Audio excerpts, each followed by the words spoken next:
E que a Mãe Maria Santíssima possa nos abençoar profundamente nessa noite de estudo, nos cobrindo com a sua luz rosa de puro amor. Ave Maria, cheia de graça, o Senhor está contigo. Bendito sois vós entre as mulheres, bendito é o fruto do vosso ventre, Jesus. Santa Maria, Mãe de Jesus, rogai por nós, buscadores de conhecimento, agora e na hora do nosso desenlace, que assim seja. Boa noite a todos, muita paz, muita luz. Sejam muito bem-vindos a mais uma reunião de estudo aqui no Centro Espírita Os Humildes de Jesus. E hoje o tema da nossa palestra serão os anjos, a nossa relação com esses anjos ao sermos humanos e como aumentar a nossa fé e a nossa conexão com esses anjos para que a gente possa evoluir. Então vai ser um tema muito interessante e talvez hoje vocês vão conhecer uma perspectiva sobre os anjos que vocês nunca pararam para pensar antes. Então eu espero que isso ajude muito a vocês perceberem de uma forma mais madura e mais inteligente a nossa relação com esses seres tão puros. Bem, eu trouxe essa imagem aí para vocês refletirem, porque essa é uma das principais imagens que a gente precisa ter na mente para poder entender essa palestra. Essa imagem aí ela representa o mito grego de Prometeus. Mas por que eu estou citando o mito grego de Prometeu? Porque se vocês pararem para perceber, a forma com que esse mito é ensinado nos ensina muito sobre como Deus nos criou, sendo o nosso Pai. E vocês vão perceber enquanto eu explico essa história que é a mesma história que a Bíblia também nos conta. Prometeu era um artesão muito hábil lá da mitologia grega e conta um dia de que ele pegou um pedaço de barro e ele moldou esse pedaço de barro e desse pedaço de barro que ele moldou, ele criou os seres humanos. Inclusive, para quem não sabe, a palavra Adão, lá no aramaico, no hebraico, etc., representa algo como barro. Adão é algo como barro. Então, Adão seria aquele que veio do barro lá na linguagem original. E conta a história de que Prometeu, após criar os humanos do barro, notou que os humanos eles tinham uma relativa fase de comportamento como se fosse um animal, mas que eles não sabiam se virar. Faltava alguma coisa neles. Eles sabiam se movimentar, sabiam se alimentar, eles viviam de uma forma mais meio animalesca, mas faltava alguma coisa neles que fizessem com que eles tivessem consciência. Porque Prometeu construiu os humanos, mas faltava nos humanos uma consciência, o ato de pensar por si próprios. Porque ele construiu o corpo humano, ele construiu aqueles seres do barro, mas aqueles seres eles não conseguiam ter autonomia. Eram como se fosse um robô que só fazia o que Prometeu queria e eles estavam programados. Então lembrem-se, lá em Gênesis, na Bíblia, também diz o quê? Que Deus pegou o barro, moldou e fez o homem. E que, em um determinado momento, ele também colocou um sopro de vida nesses homens. Lá em Gênesis diz que ele deu o sopro de vida. Tanto que o nome da deusa da sabedoria na mitologia grega é Sofia. E se você falar Sofia aí, como é que você fala? Você percebe que você fala soprando? Sofia. Como se você estivesse soprando o nome dela. Então, essa deusa Sofia, a história dela vem associada a isso, ao fato de que a sabedoria é como se fosse um sopro divino. Como se a cada momento que você estivesse pensando, a sua mente estivesse soprando novos tipos de conhecimento. Conta a história de que Prometeu, após perceber que faltava algo nos humanos, ele sentiu um grande amor por essa criação e ele queria que essa tal criação dele tivesse algo de diferente, que eles não fossem apenas máquinas que saíssem se movimentando por aí. E conta a história de que Prometeu fez exatamente isso. Como Prometeu era um grande inventor e ele tinha acesso ao Olimpo, que era tipo o céu grego, dizem que um dia ele invadiu o Olimpo e ele roubou lá do Olimpo o fogo dos deuses. E na mitologia grega, o fogo ele representava a consciência de um ser, ele representava a inteligência de um ser. Então, o fogo lá na mitologia grega, ele representava o conhecimento, a sabedoria e a transformação. Por quê? Porque tudo que é tocado pelo fogo se transforma. Se você coloca, sei lá, um feijão no fogo para poder cozinhar, aquele feijão duro, pela ação do fogo cozinhando a água, vai fazer com que o quê? Que o feijão se transmute, se transforme em algo mais palatável. Então, na mitologia grega, o fogo representava essa transformação para algo melhor e uma transformação constante em sabedoria. E é dito que ao observar esses seres humanos que ele moldou, Prometeu, de novo, percebeu que eles eram meio burrinhos, que eles eram meio maquinais, que eles só sabiam repetir comportamentos, e ele queria que esses seres tivessem uma inteligência própria, que eles soubessem pensar sozinhos, que eles soubessem ter uma forma própria de inteligência e uma capacidade de se entender. E aí dizem que Prometeu foi lá, roubou o fogo e ele colocou um pouco de fogo dentro de cada um desses bonequinhos de barro. Ele fez algo como o que está nessa foto aqui. O homem, ele vai lá, faz a relação com a mulher, fecunda ela e nasce o quê? Uma nova criança com uma fagulha divina. Fagulha divina essa que a gente chama de espírito. Então, o que Prometeu fez ao moldar aquele barro é o mesmo que o homem, junto com a mulher, o princípio masculino, junto com o feminino, se misturando gera um terceiro princípio que seria a vida. Aqui no livro dos Espíritos, a gente tem bem claro que quem dá o espírito, quem dá essa chama divina é Deus. Que Deus que cria os espíritos. Que nós só criamos o corpo biológico, a gente só constrói o envoltório. Mas Deus dá o espírito. Então, quando Prometeu colocou esse fogo sagrado dentro do corpo humano, o que aconteceu? Esses humanos começaram a ter a capacidade de pensar por si próprios, na mitologia grega, e começaram a ter a habilidade de tomar decisões sozinhos. Já em Gênesis, o que é que a gente aprende lá na Bíblia? Que quando Deus deu o sopro de vida para o barro, Adão se transformou em alguém consciente e começou a pensar sozinho, e com o passar do tempo por pensar sozinho, ele passou a ter o livre-arbítrio. Deus olha, Deus vê, Deus dá liberdade para os seres humanos pensarem e fazerem o que quiserem, mas eles têm livre-arbítrio, certo? Mas se eles fizerem coisas ruins, terão consequências. Se eles fizerem coisas boas, eles evoluirão. Então, a partir do momento que Deus deu o sopro divino, ou que Prometeu entregou o fogo sagrado, ou o que a sua religião quiser ensinar, esse ser que começou a pensar sozinho, começou a ter responsabilidade sobre aquilo que ele é, sobre aquilo que ele pensa, sobre aquilo que ele entende. E isso faz com que cada individualidade tenha a sua chama divina, a sua centelha divina, o seu espírito, a sua essência divina. Tanto que aqui no Espiritismo a gente chama o corpo de perisperma, o envoltório espiritual de perispírito, e o espírito seria como se fosse a semente. Assim como na biologia, perisperma é a polpa da fruta e esperma é o nome dado ao caroço. Então, ao colocar essa chama sagrada, esse sopro divino, essa fagulha divina, essa coisa que a sua religião diz, o ser humano passou a pensar sozinho e passou a ter sua consciência individual. Só para terminar a história, lá na história grega dizem que Zeus ficou irado com Prometeus e torturou ele e aprisionou ele no Hades porque ele não poderia ter entregue aos humanos a chama divina. E segundo a mitologia grega, Zeus ficou irado exatamente por isso, porque os humanos passariam a pensar por si sós, os humanos passariam a agir com individualismo e ego, e eles não seriam mais aqueles bichinhos que existiam lá na Terra, que viviam a cultuar os deuses e faziam tudo que os deuses queriam. Então, para aí para pensar, vamos dizer que você tem em casa um robô. E esse robô que você tem na sua casa, ele, sei lá, limpa a sua casa, ele faz comida para você, ele organiza toda a sua casa porque ele é um robô que você manda e ele obedece. Agora pensa aí se alguém fosse lá e desse consciência a e esse robô olhasse pra você e falasse assim: "Rapaz, eu não vou limpar tua casa não. Não vou fazer comida pra você não. Por que eu tenho de ser teu escravo?" Então, alegoricamente, o que Zeus reclamou é essa mesma coisa que eu tô dizendo aqui.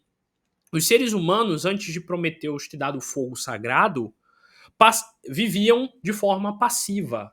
Tudo que os deuses mandavam, eles faziam. Só que a partir do momento que eles passaram a ter a fagulha divina deles, o espírito deles, eles queriam fazer o que eles queriam e não aceitavam mais o conselho dos deuses.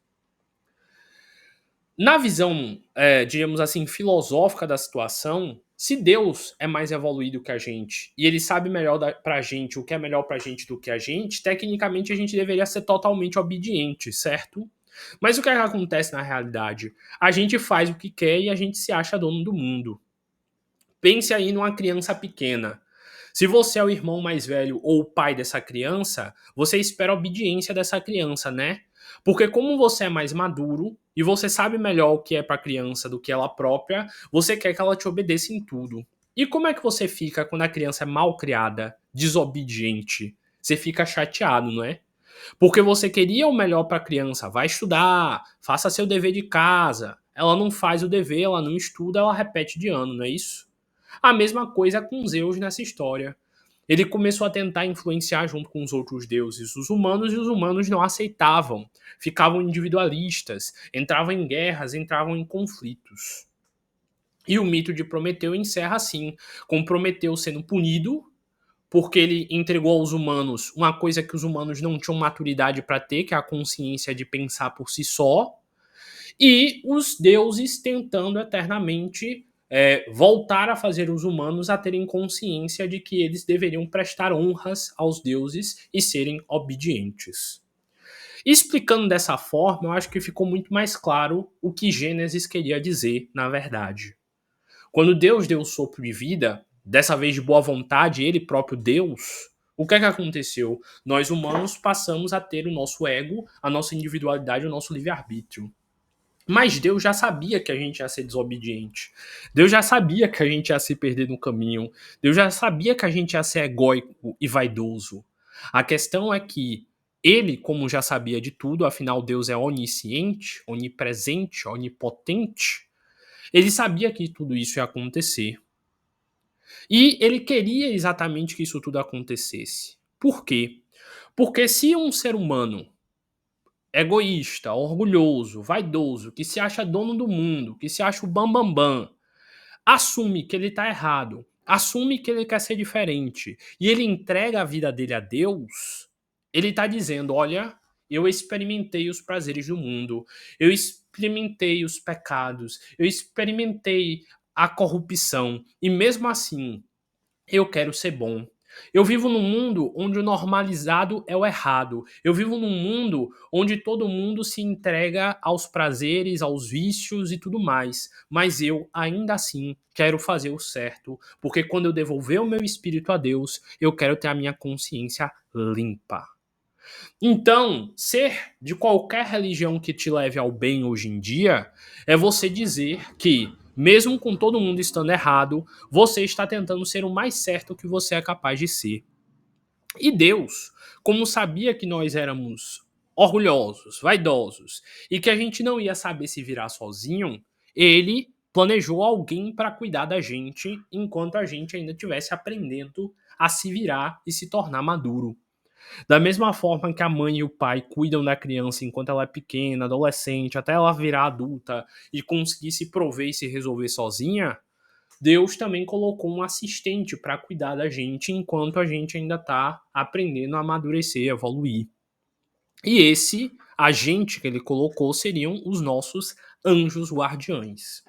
Segundo a visão espírita, Deus está criando o universo há muito tempo. E ele continua criando o universo até hoje.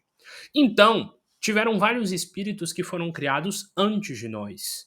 Tiveram espíritos que foram criados na época que nós fomos criados, e tem espíritos sendo criados agora, enquanto Deus está lá sendo Deus. Porque Deus é criatividade. Deus é criativo. Ele não para de criar. Se você observar ao seu redor, o universo é cheio de criatividade. A gente vê plantas, a gente vê árvores, a gente vê vários tipos de alimentos, de frutas, a gente vê inúmeros tipos de quadro, de tinturas. Deus é criativo. Ele nunca para de criar. E existiram espíritos que foram criados antes de nós e que por terem sido criados antes de nós, tiveram a capacidade de evoluir mais que nós, ou também errar mais que nós. E aí, os que evoluíram mais que nós seriam os anjos. E os que se atrasaram mais que nós seriam os demônios, ou os espíritos obsessores, ou os daemons, seja como você queira chamar. Lembrando que eu já fiz aqui a palestra sobre o livro O Céu e o Inferno, e eu já deixei claro que para o kardecismo não existe demônios e não existe essa ideia de espíritos que serão eternamente maus. O que existem são obsessores, espíritos um pouco atrasados que a algum momento passarão a ser bons novamente. Eu também expliquei que lá no grego antigo, daemon significa espírito. Então, daemon é qualquer espírito, tanto o espírito bom quanto o ruim. A questão é que, quando houveram os concílios da igreja, como o de Nicéia, como o de Cartago, entre outros, a igreja convencionou que não se deveriam comunicar com espíritos. Nenhum espírito morto, nem que fosse bom, nem que fosse ruim. Então, a igreja definiu que a palavra daemon seria demônio, e que todo espírito, absolutamente todo espírito, segundo a visão católica, é um demônio. Porque ele é um espírito que você não deve se comunicar. Tirando os daimons, seriam os anjos. E aí a igreja aceita, segundo o que tem lá nas epístolas papais antigas e tudo mais. E o que é que foi dito? Por que foi proibido pela igreja o contato com os espíritos? Já que a gente está no tema. Também lá nas palestras sobre o céu e o inferno eu expliquei que, segundo a visão da igreja, durante um bom tempo tinham médiums falsos fazendo previsões e enganando as pessoas. Então, como não tinha como escolher e saber diferenciar quando o médium era verdadeiro e quando o médium era falso, eles proibiram qualquer tipo de comunicação com os espíritos, porque as pessoas estavam comunicando com espíritos atrasados e dizendo ser bons. E as pessoas estavam indo para a cidade do interior enganar o pessoal, que nem em filmes a gente vê, que fazem teatros imitando espíritos e tirava dinheiro da galera. Então a igreja proibiu na época o uso de contato com espíritos através da incorporação e de oráculos como tarô e etc. na época por causa disso, por causa dessa ideia de que não se tinha como saber se o espírito que você está comunicando é bom ou ruim. Então era melhor proibir de uma vez do que dar margem a qualquer dúvida. Mas continuando a história, como eu falei, existiram espíritos que evoluíram mais antes da gente encarnar e espíritos que se atrasaram mais antes de encarnar, e existem nós que estamos aqui agora. Como eu falei para vocês, nós temos um espírito, e esse espírito, segundo a mitologia grega, seria a chama, o fogo. Segundo Gênesis, o sopro de Deus. Segundo outras religiões, outras coisas. Mas sempre se fala que existe uma energia dentro da gente e que esse corpo ele é como uma casca só. Sabe o amendoim? Você abre o amendoim, tem o amendoim que você come a casca de fora? Se você não abrisse o amendoim, você ia achar que amendoim é só aquela casquinha. Mesma coisa a gente. Tem esse corpo aqui de carne e tem o nosso espírito lá dentro, que é o amendoim. E se o nosso espírito ele é feito de luz e de energia, como está aqui nessa imagem, ele tem emanações de energia dentro dele. A questão é que conta-se lá na história de Prometeu que a chama do fogo sagrado, a chama divina, o sopro divino, era tão forte, era tão intenso, que o corpo humano, entre aspas, não conseguia aguentar. E por isso, o corpo ele foi construído como sendo, entre aspas, uma prisão que diminui a intensidade dessa luz, diminui a intensidade desse fogo, para que a gente possa conseguir viver por, sei lá, 80, 90, 100 anos. Então, como esse fogo ele foi aprisionado na gente de uma forma que a gente não consegue acessar, exatamente para conter essa luz dentro da gente, com o passar do tempo, nós aprendemos a entender que essa energia está dentro da gente, que a gente pode emanar essa energia, como por exemplo no passe. Bora lá para a explicação que eu sempre dou. Se Deus é feito de pura luz e é muito evoluído, muito energético e muito intenso, tudo o que ele faz também tem parte da energia dele, também tem essa intensidade dele. Como eu sempre cito, lá no livro de Maria de Nazaré, Maria de Nazaré fala o seguinte, que ela, perto do tamanho da grandiosidade da luz de Jesus, era como se fosse uma gotinha perto do oceano. E tem livros que falam que Jesus, apesar de ser um espírito muito evoluído, existem espíritos ainda mais evoluídos do que ele. Então imaginem qual o nível de evolução que Deus tem. E quando ele cria algo, quanta energia não tem naquela coisa que ele criou? Então, como eu sempre falo, se o filho de um cachorro é um cachorrinho, se o filho de um gato é um gatinho, um filho de Deus é o quê? Um Deus também. A diferença é que você, aí que tá me ouvindo, tem essa fagulha divina dentro de você e é um Deus, mas você é um Deus que ainda não tem habilidade nenhuma para usar a sua própria luz. Por quê? Porque a sua luz é muito grande e você não tem a capacidade de controlar isso tudo. E essa luz será doada e liberada para você de acordo com o uso que você der a essa luz. Lembrem-se, com grandes poderes vem grandes responsabilidades. Então a liberação da quantidade de energia que você possui dentro de você irá crescer de acordo com um bom uso que você der a ela. É que nem academia. Quanto mais você treinar, mais peso você consegue aguentar. Quanto mais você corre, mais quilômetros você consegue fazer. A mesma coisa a nossa energia espiritual. Quanto mais uso a gente entrega, melhor será. E eu sempre também falo o seguinte: você já viu um recém-nascido? Ele não consegue fazer nada. Não consegue gorfar, dar risadinha e chorar de noite. E sujar a fralda. Mas o tempo vai passando, ele começa a engatear. O tempo vai passando, ele começa a andar.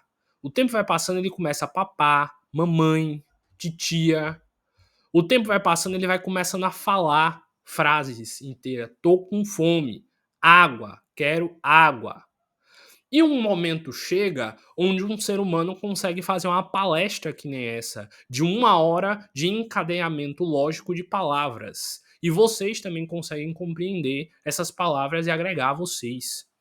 Então a mesma coisa é Deus. Nós começamos como bebezinhos de Deus, diríamos assim, e com o passar do tempo nós iremos aumentar a nossa capacidade energética e seremos cada vez mais fortes. Vocês já viram um filme onde tem bruxo, mago, onde tem alguém que tem poderes especiais? No filme sempre diz o quê? Não use demais a sua magia, porque senão vai esgotar a sua energia. Você tem uma quantidade limitada de energia por dia. Lembra que sempre fala isso no filme? E no filme, o que é que diz? Quanto mais velho o mago, quanto mais estudo ele tem, quanto mais força, quanto mais anos ele tem, mais energia ele tem e mais forte ele se torna. Assim na Terra como nos céus, assim no filme como na realidade. Quanto mais você der passe, quanto mais você fizer orações, quanto mais você meditar, mais dessa energia interna que existe dentro de você, esse sol interno que existe dentro de você, será possível de irradiar. Tanto que nos livros sobre passes e radiações, que eu já expliquei aqui para vocês, tem curso de passe lá no canal do YouTube, eu explico exatamente como fazer curas através dessas emanações de energia. Então a gente vê aqui 7 chakras, que é o básico, que fica na região genital, o esplênico, que fica na região do intestino, o solar, que fica na região do estômago, o cardíaco, que fica no coração, o laríngeo, que fica na garganta, o frontal, que fica na testa, e o coronário, que fica na ponta da cabeça. Eu tenho outra palestra separada onde eu falo por 1 hora de cada um desses plexos e como utilizar para aumentar essa energia e como meditar para melhorar isso. Mas pensem o seguinte, cada plexo é como se fosse essa bola de energia aqui, ó, irradiando, irradiando, irradiando. E que nem eu falei, como academia, quanto mais peso você pega, mais forte você se torna. Quanto mais você medita, ora e faz boas vibrações, mais forte essa energia fica. Então pense que é como se fosse essa bola de luz aqui dentro de você, que você tem como se fosse esse pontinho pequeno, e que quanto mais você usa dessa energia, maior vai ser essa bola de luz, mais potente ela vai ficar e mais intensa ela ficará. Para quem já leu muito livro espírita, vocês vão ver que lá sempre diz, quanto mais evoluído o espírito, mais luz ele possui. Por exemplo, nesse livro Maria de Nazaré, cita que Maria de Nazaré, a mãe de Jesus, foi fazer uma palestra numa colônia espiritual. E dizem no livro que a energia dela era tão grandiosa, que ela tinha uma energia tão boa que todos os espíritos ficavam mais calmos, mais gentis, mais tranquilos, só de sentir a presença dela. Para quem já leu a história de São Francisco de Assis, dizem que ele tinha uma luz tão agradável, uma presença tão boa, que todos os espíritos, até mesmo dos animais, ficavam calmos quando ele estava presente. Tanto que uma das histórias mais famosas de São Francisco é que tinha um lobo numa cidadezinha atacando todos os moradores. E dizem que após São Francisco ir até esse lobo e fazer carinho nele, esse lobo ficou tão tranquilo, mas tão tranquilo, que os moradores dessa cidade começaram até a maltratar, enxotar, pisar no lobo e o lobo não reagia. De tamanha energia de bondade que foi posta para ele. Então, essa bola de energia existe dentro de você, e quanto mais você trabalhar ela, mais você vai poder desenvolver. Tá, Francisco, mas como é que eu faço isso sozinho? Além de meditar, além de orar, além de cultivar bons pensamentos, além de fazer tudo o que o Espiritismo me ensina de ser alguém bom. Lembre-se que você é uma ilusão. Isso mesmo que você ouviu. Você é uma ilusão. Por quê? Porque hoje você está encarnado com esse nome, nascido nessa cidade, com essas características e tudo mais, mas você já reencarnou várias vezes. Eu hoje sou Francisco Ramos, mas na minha encarnação passada eu tinha um outro nome, eu vivia em outro país, eu vivia com outras pessoas e com outra família. Então Francisco Ramos é que nem essa imagem aqui, é que nem essa máscara aqui que está na frente do meu rosto de verdade, que é o meu espírito. E quanto mais eu acredito que eu sou essa máscara, menos eu vou perceber o meu espírito que está por trás dela. E segundo o budismo, o espiritismo, todas as religiões que falam sobre meditar, quanto mais você medita, mais você encontra esse espírito, que é você, por trás dessa máscara, e menos você aceita viver as dores dessa máscara. Vamos dizer que eu tenha sofrido na infância. Quem sofreu na infância foi Francisco, essa máscara que eu estou usando hoje. Mas eu, o espírito centenário, milenar que está dentro dele, não sofri tudo isso. Então por que eu tenho de seguir os padrões que essa máscara diz? Se meu pai não me tratou bem, se minha mãe não me tratou bem, se eu sofri na escola, se eu sofri na minha vida, essa é a minha máscara. Quem sofreu foi esse personagem que durante um tempo eu estava vivendo. Mas eu, em essência, por trás dessa máscara, sou um espírito que já encarnei rico, já encarnei pobre, já encarnei triste, já encarnei feliz, já encarnei homem, já encarnei mulher. Tudo isso para que, juntando todas essas encarnações na minha cabeça, o meu espírito possa evoluir e eu possa ser uma bola de luz cada vez maior. E como é que eu posso fazer isso? Lá na tradição judaica, diz que existem vários tipos de personalidade. Por exemplo, quando a gente estuda lá os gregos de Novo Antigo, a astrologia antiga, tem 12 signos. Então seriam 12 máscaras. Se você é taurino, você está numa dessas máscaras encarnado, aprendendo a vida pela perspectiva de taurino. Se você é ariana, você está vivendo uma encarnação aqui nessa perspectiva de ariana.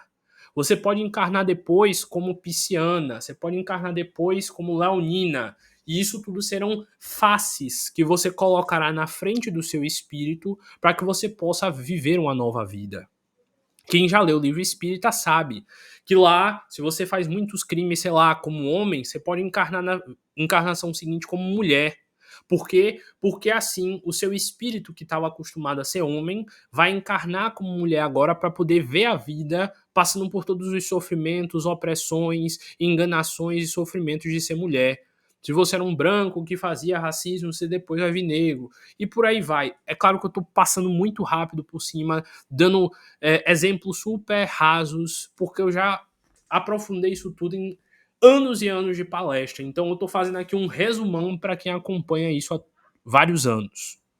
Então, eu não sou essa máscara, eu sou essa pessoa por trás da máscara. E, segundo a tradição antiga, Os nossos anjos, eles estão aqui para tentar nos auxiliar a perceber que nós não somos essa máscara e para trabalharmos essa essência pura e divina que existe dentro da gente. Esse quadro aqui é muito bonito porque ele mostra como o anjo da guarda, o seu anjo da guarda, ele está sempre à disposição para te ajudar e para te tirar dessa ilusão. Ele está sempre à disposição para mudar e melhorar a sua vida. E segundo a tradição antiga, cada anjo trabalha com uma energia específica e com uma tarefa específica. Então, de acordo com o anjo que você nasceu, de acordo com a vida que você tem, um anjo necessário era para você, um signo necessário era para você, uma personalidade, se você não acredita em signo necessário, era para você. Se hoje você é extrovertido, é porque você precisava vir extrovertido para trabalhar concepções suas. Mas perceba, na sua casa pode ter um irmão seu que é todo introvertido, mesmo tendo nascido com o mesmo pai e a mesma mãe. Então, cada um vem com uma personalidade de acordo exatamente com o que precisa trabalhar em si para evoluir. E segundo a tradição lá judaica, cabalística e tudo mais, existiam 72 anjos. 72 máscaras, para quem quer entender de uma forma diferente. E cada anjo trabalha com aspectos diferentes, cada anjo trabalha com características diferentes, de acordo com o que você tem que evoluir. Curiosamente, o meu anjo da guarda é um anjo que ajuda oradores, ajuda pessoas que ensinam e que falam para os outros. Curiosamente, a história do meu anjo da guarda está associada exatamente a trabalhos verbais. E é um anjo que é considerado um anjo bibliotecário de Deus, diríamos assim, que guarda conhecimentos e repassa esses conhecimentos. É um desses 72 anjos aqui, de quando eu fiz o cálculo. Esse, exatamente o meu, trabalha com todas essas características. Muito curioso, não é? Por que será? E aqui são os 72 nomes. Lá na tradição hebraica diz que tem o nome de Deus em hebraico, que pode ser Yod He Vav He, Aglaha, Ehyeh, ou então Adonai, enfim. E lá nessa tradição eles misturam as letras do nome de Deus, e dessas misturas saíram esses 72 nomes, dos 72 anjos. E aí você tem que descobrir qual o seu anjo. Francisco, como eu vou fazer isso? Você vai no Pai Google, você digita, ó, tanto de tal mês. Por exemplo, aqui eu digitei 14 de maio, um exemplo aleatório. Aí você digita anjo do dia. Ou você pode colocar Anjo Caotize, que é um site que tem o nome dos 72 anjos. Por exemplo, aqui, quem nasceu 14 de maio é regido pelo anjo Poiel, que é esse anjo aqui.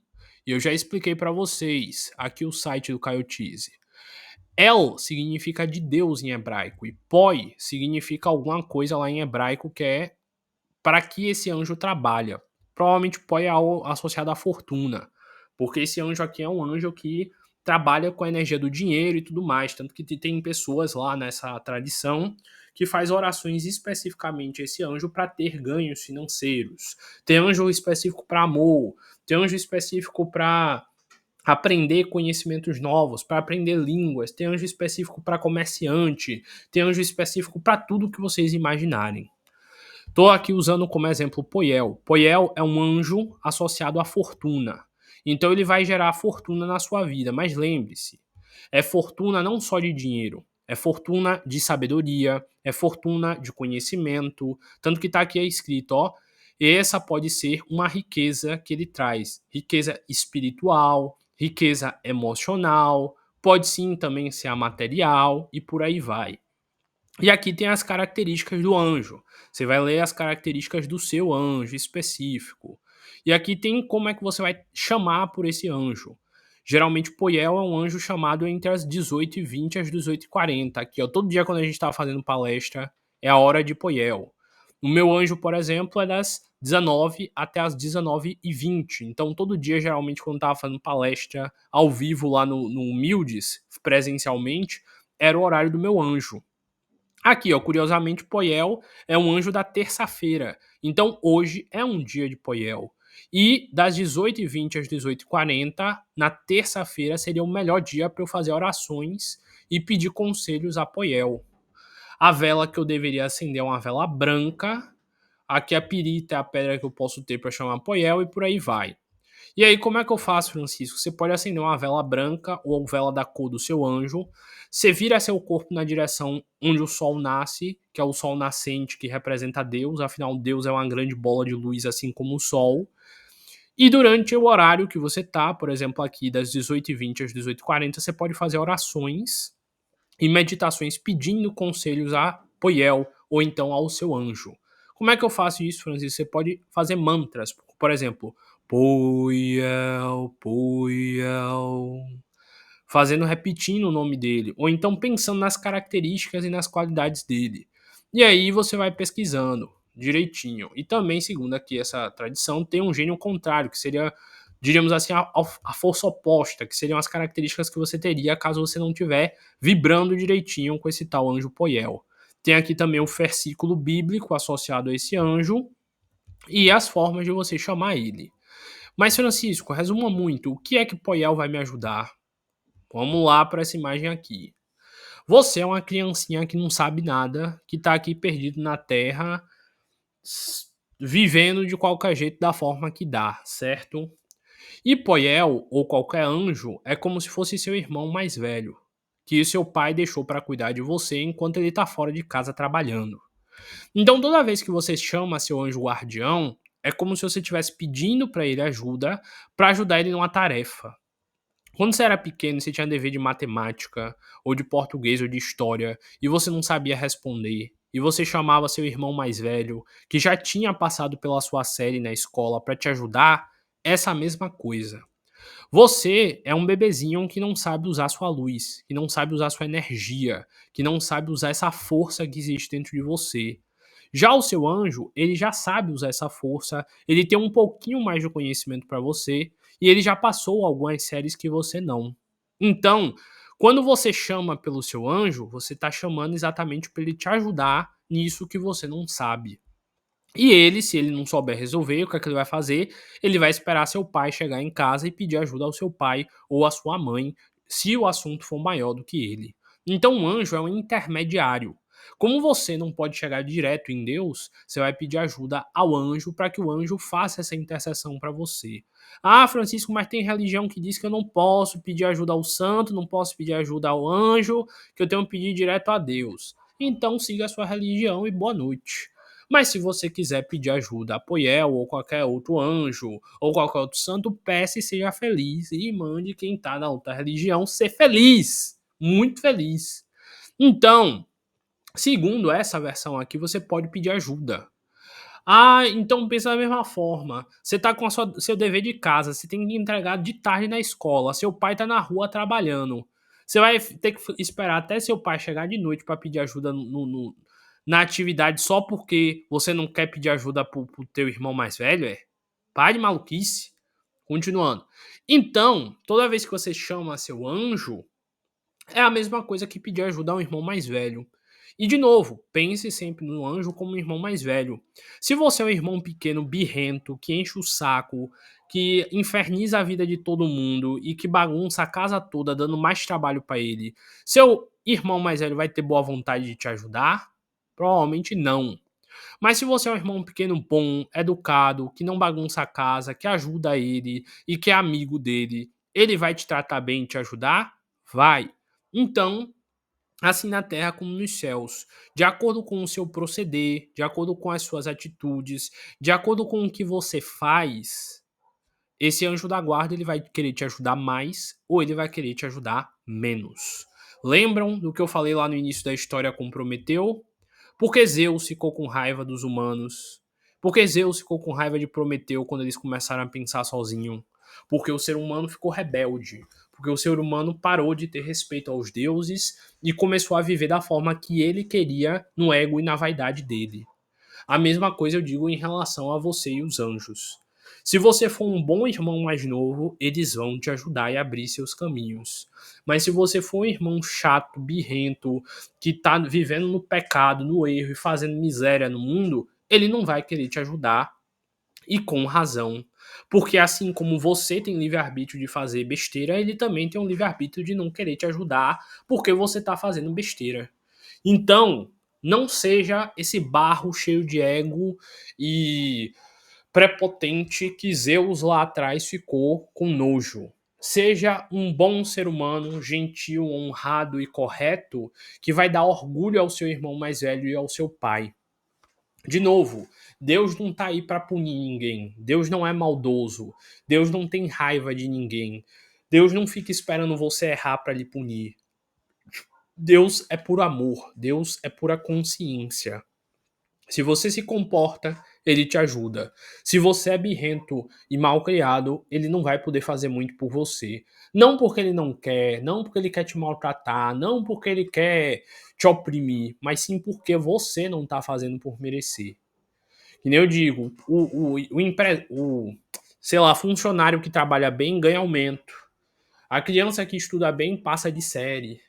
E por aí vai. Então, se você quer ter uma boa relação com Deus e com seu Criador, seja digno, seja correto, seja justo. E assim, o seu anjo guardião, ele vai ajudar você a trabalhar essa luz que existe dentro de você. Ele vai ajudar a aumentar a quantidade dessa luz. E ele vai te ajudar a fazer as coisas sozinho. Porque o irmão mais velho, ele não vai querer que você fique dependente para toda vez que precisar fazer o dever de matemática, ele ter que te ajudar. O que é que o irmão mais velho vai fazer? Ele vai te ensinar a fazer a conta sozinho para que você consiga fazer suas coisas sozinho. Então, é a mesma história. Ninguém vai te dar peixe sempre. Essa pessoa ela tem que te ensinar a pescar. E quanto mais você aprende a pescar sozinho, maior a luz que existe dentro de você fica e mais cativante essa luz se torna. Então, você, em algum momento, foi criado por Deus. Você é uma bolinha de luz. E o seu grande objetivo é deixar essa bola de luz cada vez maior. Se você erra com Deus e tem comportamentos ruins, essa luz ela vai se apagando e ficando fraca. Se você tem bons comportamentos e está se desenvolvendo, essa luz vai ficando maior. Se você quiser ajuda, tem Deus e tem os anjos para te ajudar. Trate o anjo como se fosse o irmão mais velho. Crie uma boa relação. E vão ser vocês dois juntos contra o mundo. Mas se você for uma pessoa ruim, que não pratica coisas boas e que não tá nem aí pra nada, esse anjo não vai querer te ajudar. Esse anjo não vai estar do teu lado para poder vencer as batalhas junto com você. Então, tome consciência da sua individualidade, tome consciência que você tem uma luz dentro de você. Lembre-se de trabalhar os seus chakras, meditando, orando e fazendo boas ações. Agradeça o dom que é estar vivo e ter essa chama brilhante dentro de você. Lembre-se, você não é essa máscara que está sofrendo, você é um espírito por dentro muito mais antigo e poderoso.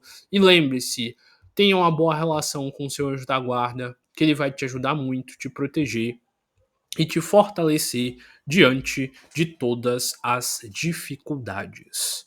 Bem, é isso por hoje. Eu acho que hoje vocês compreenderam finalmente o que Gênesis fala. Hoje vocês compreenderam finalmente o que vocês são. Vós sois deuses. Tenham consciência disso. Repita, eu sou Deus, eu sou um Deus. E isso não é soberba, isso não é orgulho. Você um dia vai se tornar grandioso como Deus. Hoje você ainda é um humano pequenininho, um birrento, pirralho. Mas você tem que se tornar grandioso porque Deus quer te ver grande. Se você é pai ou se você é mãe e está me ouvindo, pare e pense aí. Você cuidou e criou seu filho para que ele se torne melhor que você. Você cuidou e criou seu filho para que ele ultrapassasse o que você conseguiu ser. Todo pai cria seu filho para que ele seja mais forte, mais grandioso. Todo mestre cria um discípulo para que esse discípulo ultrapasse-o. Por que Deus não ia querer te ver maior? Por que Deus não ia querer te ver sendo um Deus também? Por que Deus iria ficar incomodado se você tentasse ser alguém maior? Por que Deus não ia querer ver você tão grande a ponto de cuidar de um universo que nem ele? Qual é o sonho de todo fazendeiro? Ter um filho tão grandioso, tão esperto, tão inteligente para cuidar da fazenda dele e ainda aumentar a fazenda, assim na terra como nos céus. Será que Deus não quer que você também se torne um Deus? Que você crie, talvez, quem sabe, seu próprio universo um dia? Não se acanhe, não aceite ser pequeno se você pode ser grandioso. Esse é o grande ensinamento. Reflitam sobre isso. Hoje, antes de dormir, tentem lembrar de passo a passo do que eu falei nessa palestra, principalmente o que tocou a vocês. E relembrem, aproveitem. Essa palestra vai ficar gravada aqui no YouTube para sempre. Ouçam quantas vezes for necessário até que vocês se convençam e tenham certeza disso. E se vocês trilharem esse caminho, se vocês trabalharem cada vez mais a sua essência, a sua fé e a sua luz interna, o sucesso é a única possibilidade.